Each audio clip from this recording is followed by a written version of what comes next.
What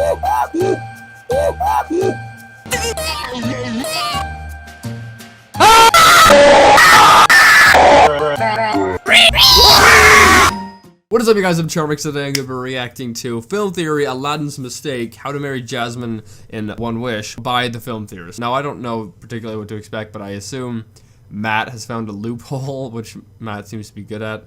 But, yeah, with that being said, hope this be quite awesome. The original link's in the description. Make sure you guys go subscribe to the film theorist. And with that being said, let's begin. Can we all agree that A Whole New World is like the most romantic Disney song of all time? I think that's pretty accurate. I don't know. Beauty and the Beast? I really like Beauty and the Beast songs. Like the the new Beauty and the Beast like real life video version that came out or whatever, where it's real people. I really like the music in that. Let me see what song in particular I forget what it's called. Okay, so the song I think is better would be Evermore. And it's from Beauty and the Beast. It's such a good song. I think it's actually better than this. I mean, a magical starlight flight around the world, beautiful. And then you mix in some of the best lyrics of all time, like, when did you last let your heart decide? Smooth as butter there, Aladdin. Soaring, tumbling, freewheeling through an endless diamond sky. Gorgeous poetry. Don't you dare close your eyes.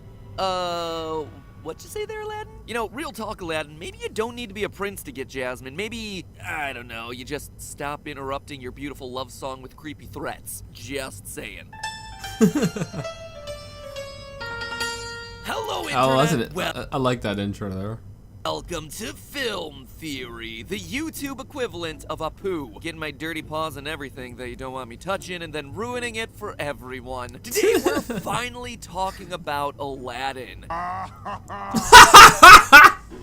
Yeah. Indeed, it is hot. YouTube and I'm so glad that you used that meme. TikTok star Will Smith, because with it being the holidays, I finally got around to seeing the Fresh Prince get decked out like a Smurf to reboot Aladdin. I gotta be honest, there was a lot more screen time dedicated to the genie crushing hard on a human handmaid than I was expecting. Look at her handmaid. Oh, and she's going to get some punch. I'm feeling a little thirsty myself. The reboot genuine. I heard this. I didn't actually see this new reboot, but I heard it's actually pretty good. Surprised me. I did not anticipate walking out of this movie contemplating the physics of genie-human relations. Glad we rebooted this animated classic to insert the clearly important story thread. Oh, yeah, and to also insert the fact that Jasmine is totally woke in this version, even though she was already the most outspoken and independent princess from the original animated era. The law says you must. So does that mean that she's just being normal? Like, it's not like they changed her as a character if she was already woke before. Be married to a prince. The law is wrong. But, you know, maybe that was too subtle. Or maybe the audience was just distracted by her outfit back then or something. So now, we're gonna beat it over your head with a song about being strong AF and having a voice of your own. Which, ironically enough, no one hears because it's a song that's happening in your head. Womp womp. Confused messaging is confusing. But if I'm being honest, I really like this movie. Definitely more than I expected, and definitely not as much as the original. Kinda sums up my feelings about most of these live act. Yeah, I mean, you can't beat Robin Williams. You can't beat Robin Williams. You know, Robin Williams will always be the best genie. Also, wait a minute. Meh? You're rating Beauty and the Beast meh? Action remakes, except for the Jungle Book one. Well, I don't know. Beauty and the Beast, it was alright, but I think the music in it was fantastic. Also, I did not see The Lion King, although I think I watched a trailer.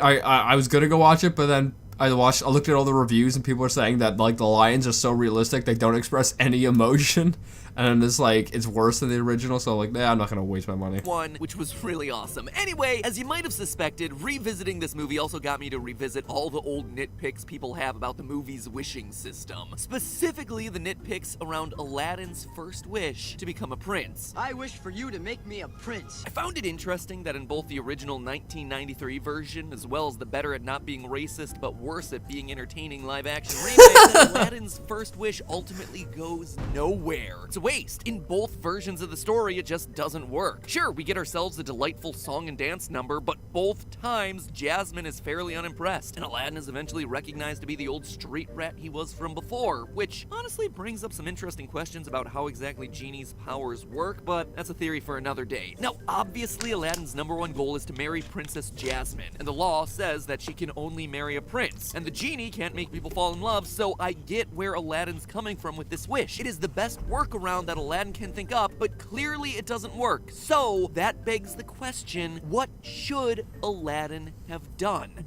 So you found a loophole here, Matt?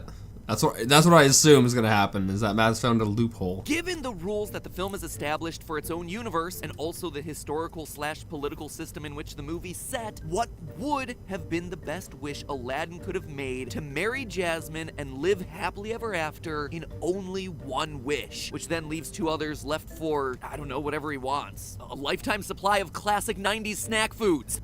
Oh man, let me go look at those. Let me go look at those. That brings back many memories. Classic 90s snack foods. 3D Doritos, you were so gnarly, and you were so dead before your time. So let's not waste any more time. Mr. Aladdin, sir, what should your one wish be?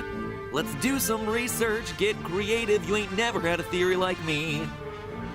You're not allowed to be creative, Matt. Best advice possible. We need to first narrow down where the I thought we all agreed not to be creative again. the events of the movie are taking place, so we can at least give him some insight into the political system that we're dealing with. Cause guess what? Agrabah doesn't really exist. Now, obviously we're dealing with the Sultanate. He is the Sultan, but what exactly does being the Sultan mean? Well, a Sultanate is really just a term for any region ruled by a leader who bears the Islamic title of Sultan. Sultanates have been found historically from Turkey all the way to Indonesia, which, as you can imagine, creates a huge problem for us. We are talking about a massive area of the globe. As such, it should come as no surprise that different sultanates are going to have themselves different rules, different structure. So I guess you can just pick and choose to the one that is easiest to use for the theory. There's different levels of intermingling between religion and politics. As such, it's extremely important to nail down Agrabah's location so that we can give Aladdin accurate and regionally specific advice. Lucky for us, we do get some clues from the movies as to where our fictional setting might really exist. Some people are quick to point out For some reason, I'm thinking it's going to be in like Saudi Arabia. That's what I think. I don't know, could be completely wrong, but that's what I think. Also, I'm gonna go to the washroom because I feel like I'm gonna piss my pants. out that the design of the Sultan's palace is awfully reminiscent of the Taj Mahal, which, once you know it, is located in Agra, India. And Agra... Oh, that makes so much more sense. I was so totally off. But this actually makes so much sense that even like the name of Agra is like almost the same from the cartoon. sounds a whole lot like Agrabah. So yeah, of course. Okay, this is definitely it. This is definitely it. Look at that. You just take out Ba and you got Agra. many people conclude that Agrabah must be somewhere in India, but I don't really think that's our best conclusion. At the beginning of the animated Aladdin, it isn't? the merchant mentions Agrabah's relation to the River Jordan. Welcome to Agrabah, city of mystery. Enchantment. The finest merchandise this side of the River Jordan. The Jordan River is just off the Mediterranean Sea in modern-day Syria, Israel, and, unsurprisingly, Jordan. Additionally, the song Arabian Nights Oh, really? To me, that was like, oh, that's definitely it. But man, I guess not. strongly implies that we're in Arabia, which historically referred to what's now Saudi Arabia. Oh, I was right! I was right! I was right! I didn't expect that. I was actually right. And the surrounding countries. So, if we're in what's historically known as Arabia, and we have ourselves some proximity to the River Jordan, So that means you're right here? Like right here?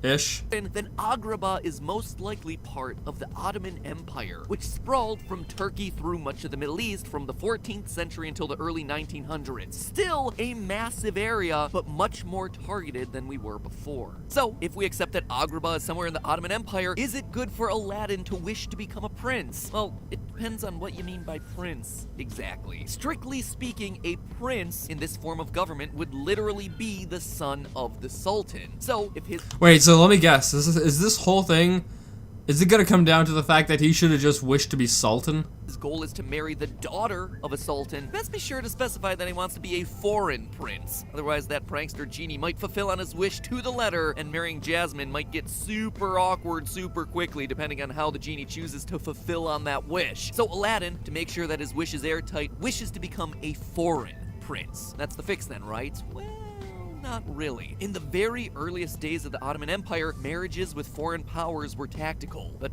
Aladdin is allegedly the prince of a place so small and unimportant that Jasmine's never heard of it before. She can't even find it on a map. I've been trying to find a Babwa, but it doesn't seem to be on any of my maps. As such, it's highly unlikely that the Sultan would be willing to marry her off to such a minor figure in the greater political scheme of things. That said, there is another consideration. Total side note, that actually still happens to this day, where people get married for like power or for like resources and stuff. I was on Reddit, I don't know, must have been like a couple weeks ago, and I saw someone talking about how they were marrying someone, like they were gay. They were marrying, you know, the opposite gender because of the resources that they would get from the marriage. And yeah, so it's kind of eye-opening to see that that stuff still goes on. I think it was in Africa though. I don't think it was Saudi Arabia. I don't know, whatever.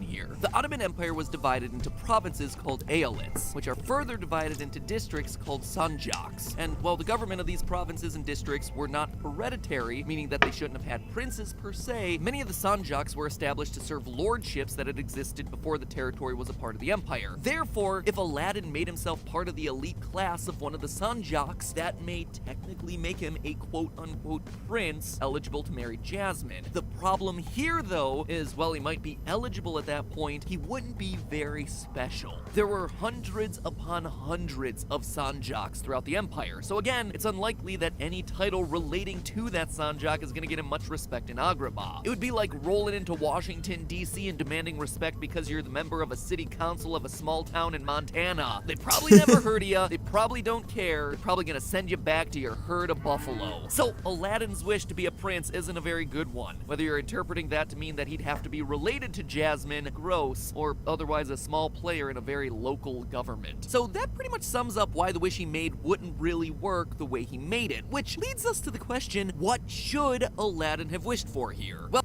He should have wished for a whole bunch of ice cream and stayed single forever.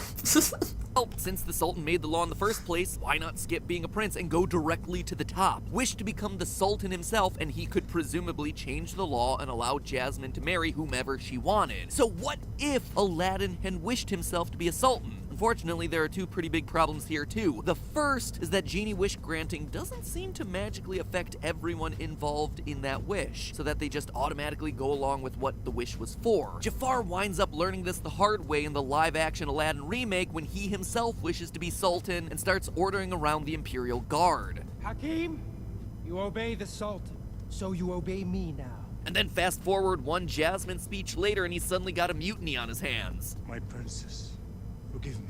Guards, arrest the vizier. Let's think this through. The Imperial Guard basically just decides whom they want to follow regardless of... Friggin' phone! Are you gonna be kidding me?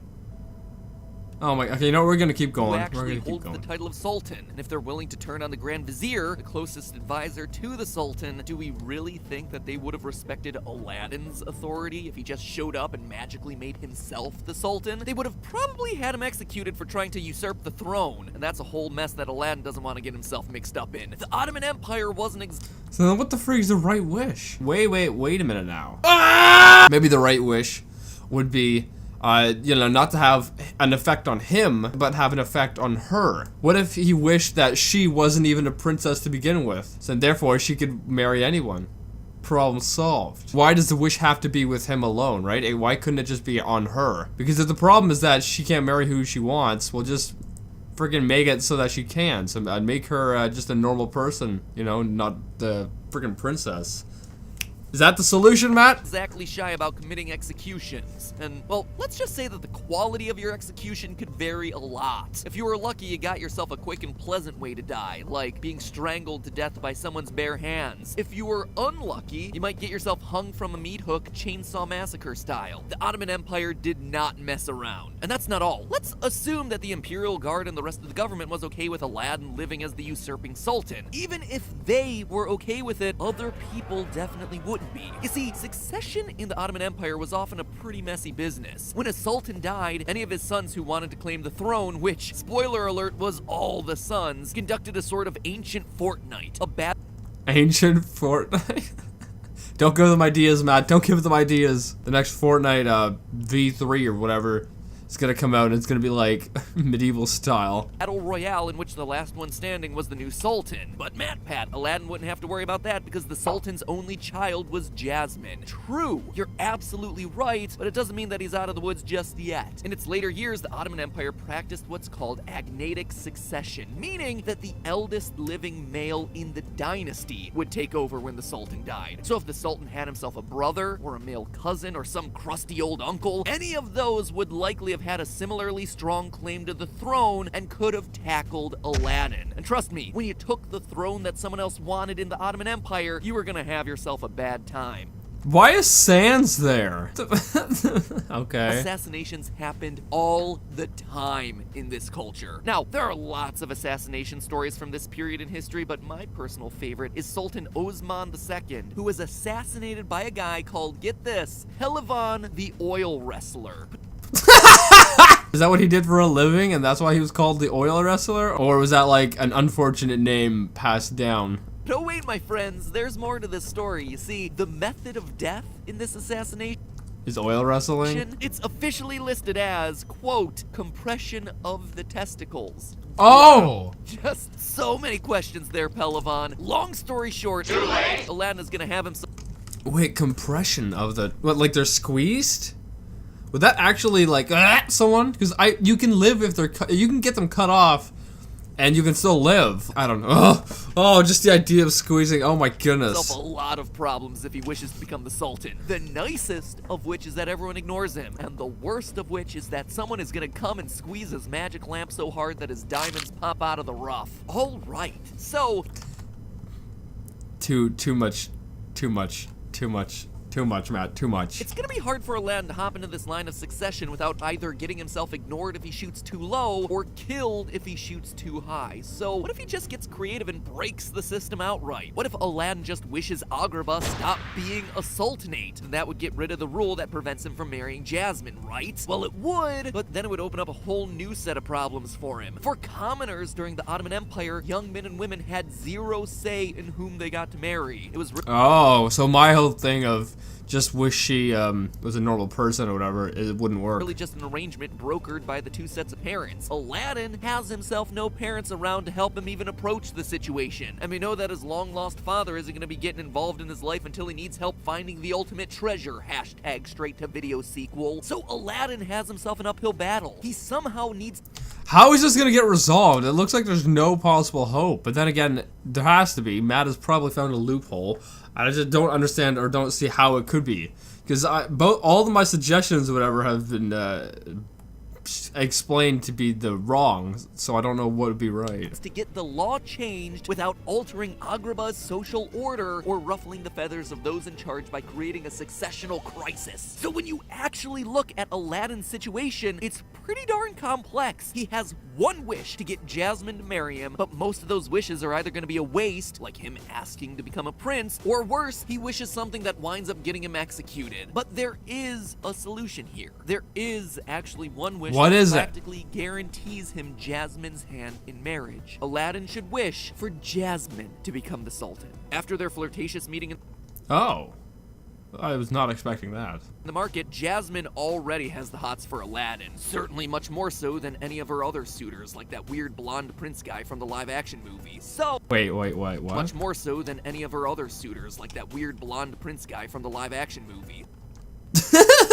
This guy looks like he, okay, never mind. I'm not gonna say it. So, she would be incentivized to do away with the law that states that she has to marry a prince. If she were the Sultan, that's totally within her right to do, as Sultans effectively answer to no one during the Ottoman Empire. So that box gets itself a big check mark. Next question, would this create the same crisis of succession as if Aladdin became the Sultan? Well, it's not likely. Remember that when Jafar names himself the Sultan, it takes Jasmine less than 5 minutes to turn the Imperial Guard to her side. My princess, forgive me. Guards, arrest the vizier. The Sultan himself wouldn't seem to put up too much of a fight either, because he literally gives up control of Agrabah to her at the end of the live-action remake. And hey, why shouldn't she rule? She's charismatic enough to lead, she has Agrabah's best interests at heart, plus she has herself a pet tiger and she likes to study maps. But I'm sure Bonus! you're all thinking one thing here. Would the Ottoman Empire have been ready to accept a female as Sultan? Here's the twist. Yeah, actually they would. In the 16th and Because they've already had some? 17th centuries, the Ottoman Empire had what's called the Sultanate of Women, in which the wives and mothers of the Sultan had themselves great political and social power while running the day-to-day operations of the empire. And yes, there are instances in history of female sultans or sultanas. There's even an instance where one, Razia al-Din, refused the title sultana in the 13th century because she didn't want her title to be distinct from a man's. There's even some occasions in history in which Ancient SJWs. a female sultan ruled without connection to a male sultan. If Aladdin really wants the best chance at being with Jasmine in one wish and not setting everyone against him, his best bet is not to wish for his own power, but to wish for Jasmine to finally get hers. And See, I was kind of right, not really, but I was kind of right in saying that why wish on himself when he should wish that she was like a normal person. Now, making her sultan or whatever wouldn't make her normal at all, but, you know, doing that would make it so that she has the power to abolish that rule. So I was kind of right just in saying that, you know, don't wish on himself, wish on her. That's about the only thing I was right in this whole thing. ironically enough, Oh, I got Saudi Arabia right for where the location was. it would get that strong female theme across way more effectively than any imaginary power ballad ever could. But hey, that's just a theory. And that's just a creepy image right there, Matt. Anyway, I hope you guys like this video. I think this is a good theory, and it does make sense. It does make sense. I was a little bit confused towards, you know, how it was going to get resolved, because everything I had suggested had been debunked by Matt, basically. But, yeah, anyway. I think I'd rate this theory out of a 10. Yeah, that's hot. And I hope you guys like this. Make sure you guys go subscribe to the Film Theorist. If you're new, subscribe to the family. I'll see you guys next time.